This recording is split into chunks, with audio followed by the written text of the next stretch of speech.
യെശയ്യാ പ്രവാചകന്റെ പുസ്തകത്തിൽ നിന്നുള്ള വായന 47-ാം അധ്യായം. ബാബിലോണിന് നാശം. കന്യകയായ ബാബിലോൺ പുത്രി, ഇറങ്ങി പൊടിയിലിരിക്കുക. കൽദായ പുത്രി, സിംഹാസനം വെടിഞ്ഞ് നിലത്തിരിക്കുക. ഇനിമേൽ നിന്നെ മൃദുലയെന്നും കോമളയെന്നും വിളിക്കുകയില്ല. നീ തിരികല്ലിൽ മാവ് പൊടിക്കുക, നീ മൂടുപടം മാറ്റുക, മേലങ്കി ഉരിയുക. നഗ്നപാതയായി നദി കടക്കുക.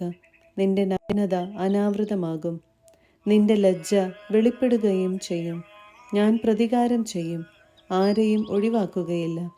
നമ്മുടെ രക്ഷകൻ ഇസ്രായേലിൻ്റെ പരിശുദ്ധനാണ്, സൈന്യങ്ങളുടെ കർത്താവ് എന്നാണ് അവിടുത്തെ നാമം. കൽദായ പുത്രി, നിശബ്ദയായിരിക്കുക, നീ അന്ധകാരത്തിലേക്ക് പോകുക. ഇനിമേൽ ജനതകളുടെ രാജ്ഞിയെന്ന് നീ വിളിക്കപ്പെടുകയില്ല. ഞാൻ എൻ്റെ ജനത്തോട് കോപിച്ചു, എൻ്റെ അവകാശം പ്രാകൃതമാക്കി. ഞാൻ അവരെ നിന്റെ കയ്യിൽ ഏൽപ്പിച്ചു, നീ അവരോട് കാരുണ്യം കാണിച്ചില്ല. വൃദ്ധരുടെ മേൽ പോലും ഭാരമേറിയ നുകം നീ വെച്ചു. നീ ഇത് ഗ്രഹിക്കുകയോ ഇത് എവിടെ അവസാനിക്കുമെന്ന് ഓർക്കുകയോ ചെയ്യാതെ എന്നേക്കും രാജ്ഞിയായിരിക്കും എന്ന് അഹങ്കരിച്ചു.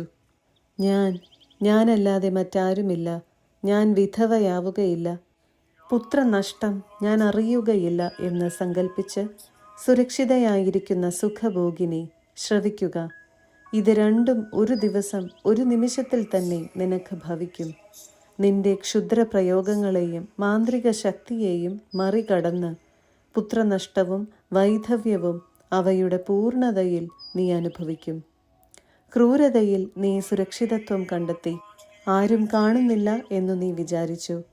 നിന്റെ ജ്ഞാനവും അറിവും നിന്നെ വഴിതെറ്റിച്ചു. ഞാനല്ലാതെ മറ്റാരുമില്ല എന്നു നീ അഹങ്കരിച്ചു. രക്ഷപ്പെടാൻ വയ്യാത്ത നാശം നിനക്ക് ഭവിക്കും. അപരിഹാര്യമായ അത്യാഹിതം നിനക്ക് വന്നു ചേരും. അപ്രതീക്ഷിതമായ വിനാശം നിന്റെ മേൽ പതിക്കും. ചെറുപ്പം മുതലേ നീ അനുവർത്തിച്ചിരുന്ന മാന്ത്രിക വിദ്യകളും ക്ഷുദ്രപ്രയോഗങ്ങളും തുടർന്നുകൊള്ളുക. അതിൽ നീ വിജയിച്ചേക്കാം. ഭീതി ഉളവാക്കാനും നിനക്ക് കഴിഞ്ഞേക്കാം. ഉപദേശങ്ങൾ കൊണ്ട് നിനക്ക് മടുപ്പായി. ആകാശത്തിൽ രാശി തിരിച്ച് നിരീക്ഷിക്കുന്നവരും നിന്റെ ഭാവി അമാവാസികളിൽ പ്രവചിക്കുന്നവരും മുന്നോട്ട് വന്ന് നിന്നെ രക്ഷിക്കട്ടെ. അവർ വൈക്കോൽ തുരുമ്പ് പോലെയാണ്, അഗ്നി അവരെ ദഹിപ്പിക്കുന്നു. തീജ്വാലകളിൽ നിന്ന് തങ്ങളെ തന്നെ മോചിപ്പിക്കാൻ അവർക്ക് ശക്തിയില്ല. അത് തണുപ്പ് മാറ്റാനുള്ള തീക്കനലും ഇരുന്ന് കായാനുള്ള തീയുമല്ല. ചെറുപ്പം മുതൽ നിന്നോടൊത്ത് വ്യാപരിച്ച ആഭിചാരകന്മാർ നിന്നെ ഉപേക്ഷിച്ച് താന്താങ്ങളുടെ വഴിയെ പോകും. നിന്നെ രക്ഷിക്കാൻ ആരുമുണ്ടാവുകയില്ല. 48-ാം അധ്യായം. ചരിത്രത്തെ നയിക്കുന്നവൻ. ഇസ്രായേൽ എന്ന് വിളിക്കപ്പെടുന്നവനും യൂദായിൽ നിന്ന് ഉദ്ഭവിച്ചവനുമായ യാക്കോബ് ഭവനമേ, കേൾക്കുക. നിങ്ങൾ കർത്താവിൻ്റെ നാമത്തിൽ സത്യം ചെയ്യുന്നു, ഇസ്രായേലിൻ്റെ ദൈവത്തെ ഏറ്റുപറയുന്നു. എന്നാൽ അത് സത്യത്തോടും ആത്മാർത്ഥതയോടും കൂടെയല്ല. നിങ്ങൾ വിശുദ്ധ നഗരത്തിൻ്റെ ജനം എന്ന് അഭിമാനിക്കുന്നു, ഇസ്രായേലിൻ്റെ ദൈവത്തിൽ ആശ്രയിക്കുന്നു. സൈന്യങ്ങളുടെ കർത്താവ് എന്നാണ് അവിടുത്തെ നാമം. കഴിഞ്ഞ കാര്യങ്ങൾ വളരെ മുൻപേ ഞാൻ പ്രസ്താവിച്ചിരുന്നു. അവ എൻ്റെ അധരങ്ങളിൽ നിന്ന് തന്നെ നിങ്ങൾ അറിഞ്ഞു. ഞാൻ അവയെ വെളിപ്പെടുത്തി. ഉടൻ തന്നെ ഞാൻ പ്രവർത്തിച്ചു. അവ സംഭവിക്കുകയും ചെയ്തു. കാരണം നീ ദുശാട്ടിക്കാരനും നിന്റെ കഴുത്ത് ഇരുമ്പ് പോലെ വഴക്കമില്ലാത്തതും നിന്റെ നെറ്റി പിത്തള പോലെ കഠിനവുമാണെന്ന് ഞാൻ അറിയുന്നു. നിന്റെ വിഗ്രഹമാണ് അത് ചെയ്തത്. നിന്റെ കൊത്തുവിഗ്രഹങ്ങളും വാർപ്പ് ബിംബങ്ങളുമാണ് അവ കൽപ്പിച്ചത് എന്ന് നീ പറയാതിരിക്കേണ്ടതിന് ഞാൻ മുൻകൂട്ടി പറഞ്ഞു. സംഭവിക്കുന്നതിന് മുൻപേ ഞാൻ പ്രസ്താവിച്ചു. നീ കേട്ടുകഴിഞ്ഞു. ഇനി കാണുക, നീ അത് പ്രഘോഷിക്കുകയില്ലേ? ഇന്നു മുതൽ ഞാൻ നിന്നെ പുതിയ കാര്യങ്ങൾ കേൾപ്പിക്കും, നിനക്ക് അജ്ഞാതമായ നിഗൂഢ കാര്യങ്ങൾ തന്നെ.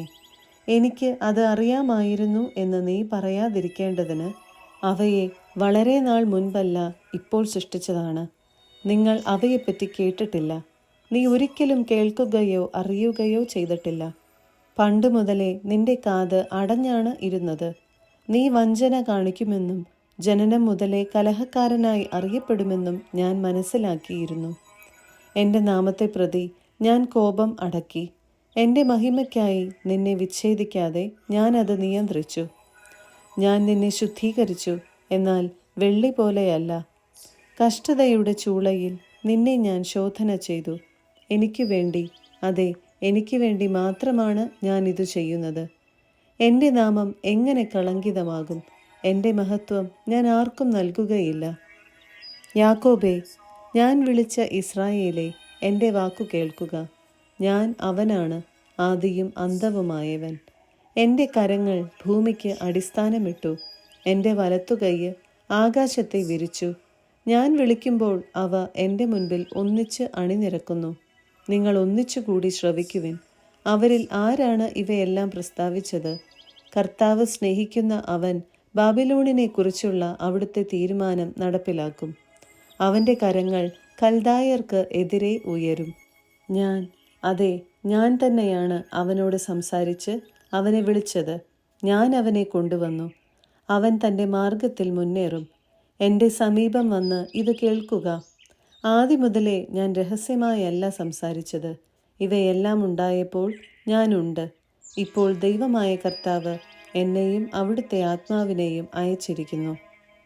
നിന്റെ വിമോചകനും ഇസ്രായേലിൻ്റെ പരിശുദ്ധനുമായ കർത്താവ് അരുളി ചെയ്യുന്നു. നിനക്ക് നന്മയായുള്ളത് പഠിപ്പിക്കുകയും നീ പോകേണ്ട വഴിയിലൂടെ നിന്നെ നയിക്കുകയും ചെയ്യുന്ന നിന്റെ ദൈവമായ കർത്താവ് ഞാനാണ്.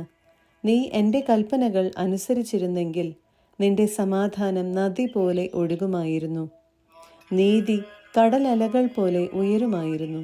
നിന്റെ സന്തതികൾ മണൽ പോലെയും വംശം മണൽത്തരി പോലെയും ആകുമായിരുന്നു. അവരുടെ നാമം എൻ്റെ മുൻപിൽ നിന്ന് ഒരിക്കലും വിച്ഛേദിക്കപ്പെടുകയോ നശിക്കുകയോ ഇല്ലായിരുന്നു. ബാബിലോണിൽ നിന്ന് പുറപ്പെടുക, കൽദായയിൽ നിന്ന് പലായനം ചെയ്യുക. ആനന്ദഘോഷത്തോടെ ഇത് പ്രഖ്യാപിക്കുക, പ്രഘോഷിക്കുക. കർത്താവ് തൻ്റെ ദാസനായ യാക്കോബിനെ രക്ഷിച്ചുവെന്ന് ഭൂമിയുടെ അതിർത്തികൾ വരെയും വിളിച്ചറിയിക്കുക. അവിടുന്ന് മരുഭൂമിയിലൂടെ അവരെ നയിച്ചപ്പോൾ അവർക്ക് ദാഹിച്ചില്ല. അവർക്കായി അവിടുന്ന് പാറയിൽ നിന്ന് ജലമൊഴുക്കി. അവിടുന്ന് പാറയിൽ അടിച്ചു, ജലം പ്രവഹിച്ചു. കർത്താവ് അരുളി ചെയ്യുന്നു, ദുഷ്ടർക്ക് ഒരിക്കലും സമാധാനം ഉണ്ടാവുകയില്ല. 49 അധ്യായം.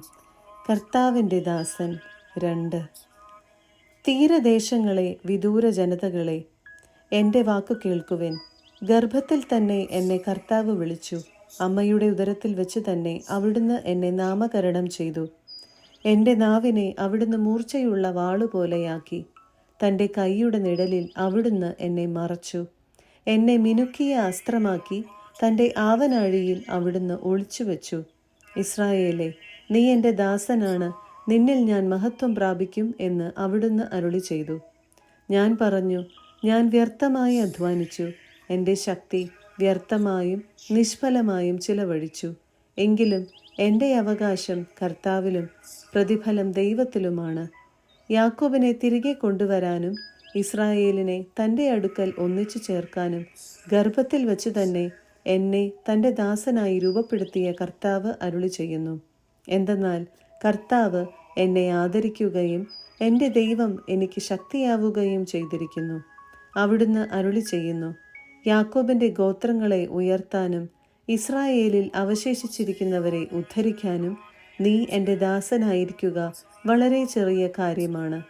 എൻ്റെ രക്ഷ ലോക അതിർത്തി വരെ എത്തുന്നതിന് ഞാൻ നിന്നെ ലോകത്തിൻ്റെ പ്രകാശമായി നൽകും. ഏറ്റവും വെറുക്കപ്പെട്ടവനും ജനതകളാൽ നിന്ദിതനും ഭരണാധികാരികളുടെ ദാസനുമായവനോട് ഇസ്രായേലിൻ്റെ പരിശുദ്ധനും വിമോചകനുമായ കർത്താവ് അരുളി ചെയ്യുന്നു. നിന്നെ തിരഞ്ഞെടുത്ത ഇസ്രായേലിൻ്റെ പരിശുദ്ധനും വിശ്വസ്തനുമായ കർത്താവ് നിമിത്തം രാജാക്കന്മാർ നിന്നെ കാണുമ്പോൾ എഴുന്നേൽക്കുകയും പ്രഭുക്കന്മാർ നിന്റെ മുൻപിൽ സാഷ്ടാംഗം പ്രണമിക്കുകയും ചെയ്യും. പ്രവാസികൾ ജെറുസലേമിലേക്ക്. കർത്താവ് അരുളി ചെയ്യുന്നു, പ്രസാദകാലത്ത് ഞാൻ നിനക്ക് ഉത്തരമരുളി. രക്ഷയുടെ ദിവസത്തിൽ ഞാൻ നിന്നെ സഹായിച്ചു. രാജ്യം സ്ഥാപിക്കാനും ശൂന്യമായ അവകാശഭൂമി പുനർവിഭജനം ചെയ്തു കൊടുക്കാനും ഞാൻ നിന്നെ സംരക്ഷിച്ച് ജനത്തിന് ഉടമ്പടിയായി നൽകിയിരിക്കുന്നു. ബന്ധിതരോട് പുറത്തു വരാനും അന്ധകാരത്തിലുള്ളവരോട് വെളിച്ചത്തു വരാനും ഞാൻ പറഞ്ഞു. യാത്രയിൽ അവർക്ക് ഭക്ഷണം ലഭിക്കും. വിജനമായ കുന്നുകളെല്ലാം അവരുടെ മേച്ചിൽപ്പുറങ്ങളായിരിക്കും. അവർക്ക് വിശക്കുകയോ ദാഹിക്കുകയോ ഇല്ല. ചുടുകാറ്റോ വെയിലോ അവരെ തളർത്തുകയില്ല. എന്തുകൊണ്ടെന്നാൽ അവരുടെ മേൽ ദയയുള്ളവൻ അവരെ നയിക്കും. നീർച്ചാലുകൾക്കരികിലൂടെ അവരെ കൊണ്ടുപോകും. മലകളെ ഞാൻ വഴിയാക്കി മാറ്റും. രാജവീഥികൾ ഉയർത്തും. അങ്ങ് ദൂരെ നിന്ന്, വടക്ക് നിന്നും പടിഞ്ഞാറ് നിന്നും സിയൻ ദേശത്തു നിന്നും അവൻ വരും. ആകാശമേ, ആനന്ദഗാനം ആലപിക്കുക. ഭൂമിയെ ആർത്തു വിളിക്കുക. മലകളെ ആർത്തു പാടുക. കർത്താവ് തൻ്റെ ജനത്തെ ആശ്വസിപ്പിച്ചിരിക്കുന്നു. ദുരിതമനുഭവിക്കുന്ന തൻ്റെ ജനത്തോട് അവിടുന്ന് കരുണ കാണിക്കും. എന്നാൽ സിയോൻ പറഞ്ഞു, കർത്താവ് എന്നെ ഉപേക്ഷിച്ചു. എൻ്റെ കർത്താവ് എന്നെ മറന്നുകളഞ്ഞു. മുല കുടിക്കുന്ന കുഞ്ഞിനെ അമ്മയ്ക്ക് മറക്കാനാവുമോ? പുത്രനോട് പെറ്റമ്മ കരുണ കാണിക്കാതിരിക്കുമോ? അവൾ മറന്നാലും ഞാൻ നിന്നെ മറക്കുകയില്ല. ഇതാ, നിന്നെ ഞാൻ എൻ്റെ ഉള്ളം കയ്യിൽ രേഖപ്പെടുത്തിയിരിക്കുന്നു. നിന്റെ മതിലുകൾ എപ്പോഴും എൻ്റെ മുൻപിലുണ്ട്. നിന്റെ നിർമ്മാതാക്കൾ നിന്നെ നശിപ്പിച്ചവരെക്കാൾ വേഗമുള്ളവരാണ്. നിന്നെ വിജനമാക്കിയവർ നിന്നിൽ നിന്ന് അകന്നു പോയിരിക്കുന്നു. ചുറ്റും നോക്കുക, അവർ ഒന്നു ചേർന്ന് നിന്റെ അടുക്കൽ വരുന്നു. കർത്താവായ ഞാൻ ശപഥം ചെയ്യുന്നു, നീ അവരെ ആഭരണമായി അണിയും. വധുവിനെപ്പോലെ നീ അവരെ നിന്നോട് ചേർക്കും. നിന്റെ പാഴ്നിലങ്ങളും വിജനദേശങ്ങളും കൊള്ളയടിക്കപ്പെട്ട സ്ഥലങ്ങളും അധിവാസത്തിന് തികയുകയില്ല. നിന്നെ വിഴുങ്ങിയവർ അകന്നു പോകും. സന്താനങ്ങൾ നഷ്ടപ്പെട്ടെന്ന് ഓർത്ത് ദുഃഖിക്കുന്ന നിന്നോട് അവർ തിരിച്ചു വന്നു പറയും, ഈ സ്ഥലം എനിക്ക് പോരാ, എനിക്ക് വസിക്കാൻ ഇടം തരുക. അപ്പോൾ നീ ഹൃദയത്തിൽ പറയും, വന്ധ്യയും പുത്രഹീനയും പ്രവാസിനിയും പരിത്യക്തയുമായിരുന്ന എനിക്ക് ഇവർ എങ്ങനെ ജനിച്ചു? ആരിവരെ വളർത്തി? ഞാൻ ഏകാകിനിയായിരുന്നിട്ടും ഇവർ എവിടെ നിന്ന് വന്നു? ദൈവമായ കർത്താവ് അരുളി ചെയ്യുന്നു, ജനതകൾക്കു നേരെ ഞാൻ കരമുയർത്തുകയും അവർക്ക് അടയാളം കൊടുക്കുകയും ചെയ്യും. അവർ നിന്റെ പുത്രന്മാരെ മാറിലണച്ചും പുത്രിമാരെ തോളിലേറ്റിയും കൊണ്ടുവരും. രാജാക്കന്മാർ നിന്റെ വളർത്തു പിതാക്കന്മാരും രാജ്ഞിമാർ വളർത്തമ്മമാരും ആയിരിക്കും. അവർ നിന്നെ സാഷ്ടാംഗം വണങ്ങുകയും നിന്റെ കാലിലെ പൊടി നക്കുകയും ചെയ്യും. ഞാനാണ് കർത്താവ് എന്ന് അപ്പോൾ നീ അറിയും. എനിക്ക് വേണ്ടി കാത്തിരിക്കുന്നവർ ലജ്ജിതരാവുകയില്ല. ശക്തനിൽ നിന്ന് ഇരയെയോ സ്വേച്ഛാധിപതിയിൽ നിന്ന് അടിമകളെയോ വിടുവിക്കാൻ കഴിയുമോ? കഴിയും, കർത്താവ് അരുളി ചെയ്യുന്നു. ശക്തനിൽ നിന്ന് അടിമകളെ വിടുവിക്കുകയും സ്വേച്ഛാധിപതിയിൽ നിന്ന് ഇരയെ രക്ഷിക്കുകയും ചെയ്യും. എന്തെന്നാൽ നിന്നോട് പോരാടുന്നവരോട് ഞാൻ പോരാടുകയും നിന്റെ മക്കളെ രക്ഷിക്കുകയും ചെയ്യും. നിന്നെ മർദ്ദിക്കുന്നവർ സ്വന്തം മാംസം ഭക്ഷിക്കാൻ ഞാൻ ഇടവരുത്തും. വീഞ്ഞുകൊണ്ടെന്ന പോലെ സ്വന്തം രക്തം കുടിച്ച് അവർക്ക് മത്തുപിടിക്കും. ഞാൻ നിന്റെ രക്ഷകനും വിമോചകനും യാക്കോബിൻ്റെ ശക്തനായവനും ആണെന്ന് അപ്പോൾ മർത്യകുലം അറിയും. 50-ാം അധ്യായം. കർത്താവ് അരുളി ചെയ്യുന്നു, ഞാൻ നിങ്ങളുടെ അമ്മയെ ഉപേക്ഷിച്ചപ്പോൾ നൽകിയ മോചനപത്രം എവിടെ?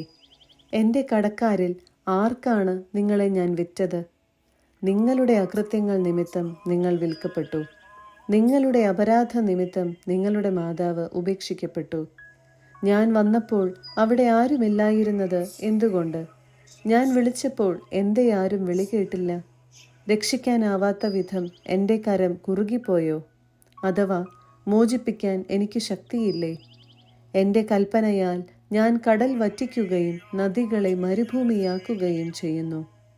ജലം ലഭിക്കാതെ അവയിലെ മത്സ്യങ്ങൾ ചത്തു ചീയുന്നു. ഞാൻ ആകാശത്തെ അന്ധകാരം ഉടുപ്പിക്കുന്നു. ചാക്കുവസ്ത്രം കൊണ്ട് അതിനെ ആവരണം ചെയ്യുന്നു. കർത്താവിൻ്റെ ദാസൻ. 3. പരിക്ഷീണന് ആശ്വാസം നൽകുന്ന വാക്ക്. ദൈവമായ കർത്താവ് എന്നെ ശിഷ്യനെ എന്ന പോലെ അഭ്യസിപ്പിച്ചു. പ്രഭാതം തോറും അവിടുന്ന് എൻ്റെ കാതുകളെ ശിഷ്യനെ എന്ന പോലെ ഉണർത്തുന്നു. ദൈവമായ കർത്താവ് എൻ്റെ കാതുകൾ തുറന്നു. ഞാൻ എതിർക്കുകയോ പിന്മാറുകയോ ചെയ്തില്ല. അടിച്ചവർക്ക് പുറവും താടിമീശ പറിച്ചവർക്ക് കവിളുകളും ഞാൻ കാണിച്ചു കൊടുത്തു. നിന്ദയിൽ നിന്നും തുപ്പലിൽ നിന്നും ഞാൻ മുഖം തിരിച്ചില്ല. ദൈവമായ കർത്താവ് എന്നെ സഹായിക്കുന്നതിനാൽ ഞാൻ പതറുകയില്ല. ഞാൻ എൻ്റെ മുഖം ശിലാതുല്യമാക്കി. എനിക്ക് ലജ്ജിക്കേണ്ടി വരികയില്ലെന്ന് ഞാൻ അറിയുന്നു. എനിക്ക് നീതി നടത്തി തരുന്നവൻ എൻ്റെ അടുത്തുണ്ട്. ആരുണ്ട് എന്നോട് മത്സരിക്കാൻ? നമുക്ക് നേരിടാം. ആരാണ് എൻ്റെ എതിരാളി? അവൻ അടുത്തു വരട്ടെ. ദൈവമായ കർത്താവ് എന്നെ സഹായിക്കുന്നു. ആര് എന്നെ കുറ്റം വിധിക്കും? അവരെല്ലാം വസ്ത്രം പോലെ പഴകിപ്പോകും. ഇരട്ടവാലൻ അവരെ കരണ്ടു തിന്നും. നിങ്ങളിൽ ആരാണ് കർത്താവിനെ ഭയപ്പെടുകയും അവിടുത്തെ ദാസന്റെ വാക്ക് അനുസരിക്കുകയും ചെയ്യുന്നത്? പ്രകാശമില്ലാതെ അന്ധകാരത്തിൽ നടന്നിട്ടും കർത്താവിൻ്റെ നാമത്തിൽ ആശ്രയിക്കുകയും തൻ്റെ ദൈവത്തിൽ അഭയം തേടുകയും ചെയ്യുന്നവൻ തന്നെ.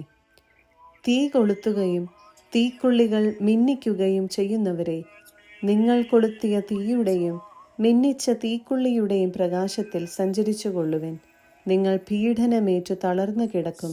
ഇതാണ് ഞാൻ തരുന്ന പ്രതിഫലം.